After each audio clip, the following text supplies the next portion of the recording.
नमस्कार दोस्तों। आज जो कहानी आपको सुनाने जा रहा हूँ ये कोई काल्पनिक कहानी नहीं है। ये एक सच्ची घटना है जो कि मेरे दादाजी ने मुझे बताई थी, जिसने न सिर्फ उनकी ज़िंदगी बदल दी बल्कि पूरे गांव में डर और दहशत का साया कई सालों तक फैला दिया था। गांव का नाम भले ही साधारण हो, लेकिन वहाँ का माहौल रात होते ही असाधारण और डरावना हो जाता था। जैसे ही सूरज की आखिरी किरण पहाड़ियों के पीछे छिपती, गांव पर एक सन्नाटा सा उतर आता।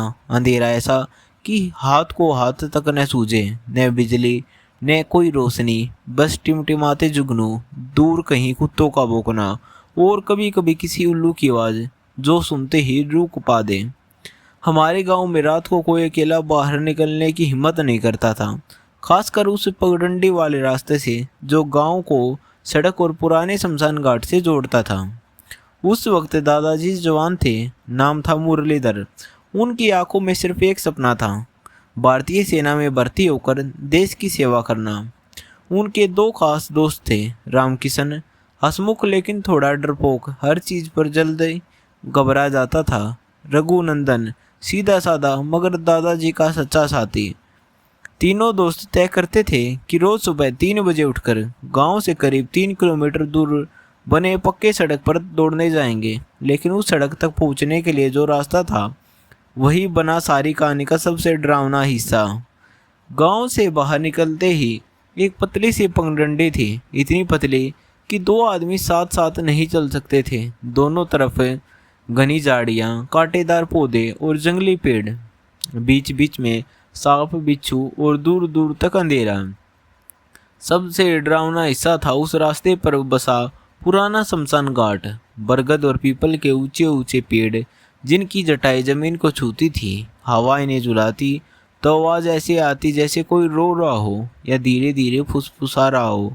गांव के बड़े बुजुर्ग हमेशा चेतावनी देते कि ब्रह्म मुहूर्त से पहले उस रास्ते से मत निकलना, वरना वहां पर छाया रास्ता रोक लेती हैं। लेकिन दादाजी का उस समय जवान खून था और उनके दोस्त इन सब बातों को अंधविश्वास कहानी समझते थे और रोज 3 बजे उस रास्ते से निकलते। एक रात जब तीनों दोस्त हमेशा की तरह दौड़ने निकले तो कुछ अजीब हुआ। रामकिशन, जो सबसे पीछे चल रहा था, अचानक रुक गया। उसके चेहरे पर अजीब सा डर था। वह धीरे से बोला, मुरली, तुमने कुछ सुनाई दिया? मुरलीधर और रघुनंदन ने पीछे मुड़कर देखा। दोनों ने कहा, नहीं, हमें तो कुछ सुनाई नहीं दे रहा।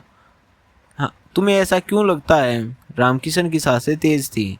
उसने कांपते हुए कहा, मुझे कोई आवाज़ आ रही है, कोई फुसफुसा रहा है, जैसे मेरा नाम ले रहा हो, जैसे कह रहा हो, यही रुक जा, आगे मत जा।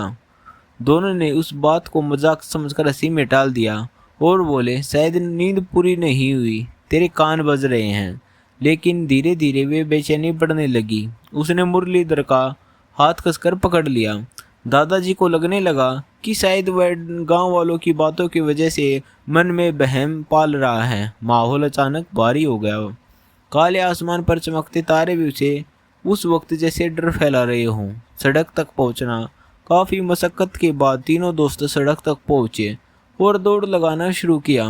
अचानक रामकिशन फिर रुक गया। इस बार बोला, आज मुझसे दौड़ा नहीं जाएगा, मेरी तबीयत ठीक नहीं लग रही। बाकी दोनों दौड़ने चले गए और लौटकर देखा तो वह वहाँ नहीं था। उनको गुस्सा भी आया और चिंता भी। सोचा कि शायद घर चला गया होगा। लेकिन मुरलीधर के मन में एक सवाल चुभ रहा था, जो लड़का अकेला अंधेरे में एक कदम नहीं चल सकता, वो इस सुनसान रास्ते और शमशान घाट के पास से होकर घर वापस कैसे लौट सकता है? ये तो मुमकिन ही नहीं है। खून जब वे लौट रहे थे तो पगडंडी के किनारे झाड़ियों में खून की बूंदें नजर आई। कुछ झाड़ियाँ ऐसी दब गई थी जैसे किसी को घसीटा गया हो। दोनों का दिल जोर जोर से धड़कने लगा। कहीं रामकिशन के साथ कुछ तो नहीं हुआ। ड्रेस में वे गांव पहुंचे। उसके घर पर पूछताछ की। माता पिता ने कहा वो तो काफ़ी पहले घर आ गया और सीधे सो गया। ये सुनकर दोनों ने राहत की सांस ली। सोचा शायद तबीयत खराब थी, पर असली भय अभी बाकी था।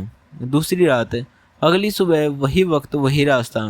मुरलीधर ने रामकिशन से पूछा, अब कैसा लग रहा है? रामकिशन ने बस इतना कहा, ठीक हूँ।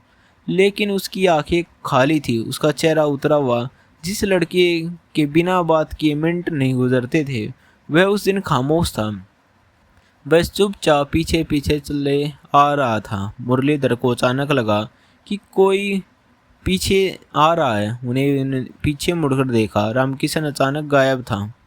यह जगह थी शमशान घाट। रघुनंदन डर से बोला, ये कहाँ चला गया? दोनों घबराकर उसे पुकारने लगे। बरगद का पेड़। तभी रघुनंदन ने कांपते हुए उंगली उठाई, देख उधर देख। पुराने बरगद के पेड़ पर कोई आकृति बैठी थी, पत्तों के बीच झूल रही और धीरे धीरे नीचे उतर रही थी। दादाजी ने ध्यान से देखा तो उनका दिल जैसे थम गया। वो इंसान कोई और नहीं, रामकिशन था। लेकिन उसका चेहरा अजीब था, आंखें लाल, होठ नीले और चेहरे पर एक खतरनाक मुस्कान। अचानक वो धड़ाम से पेड़ से कूदा और सीधा उनके सामने आ गया। इंसान से परे ताकत। वो कुछ नहीं बोला, बस उनको घूरता रहा। फिर अचानक उसने रघुनंदन का गला पकड़ लिया, इतनी ताकत से कि उससे सांस भी नहीं ली जा रही थी। मुरलीधर दौड़े और छड़वाने लगे, लेकिन तभी उसका दूसरा हाथ उठकर उनके गले पर जा बैठा। दोनों जमीन से उठ गए, जैसे किसी दैत्य ने पकड़ रखा हो।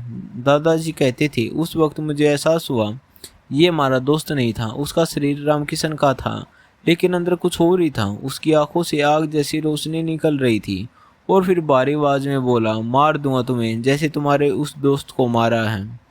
पहला भाग यहीं ख़त्म होता है। कल मिलेंगे दोस्तों इसके अगले पार्ट में। तो अगर आप हमारे चैनल पर नए हैं तो हमारे चैनल को सब्सक्राइब जरूर कर लें, और हमारी वीडियो अच्छी लगी हो तो लाइक करें और कमेंट करें।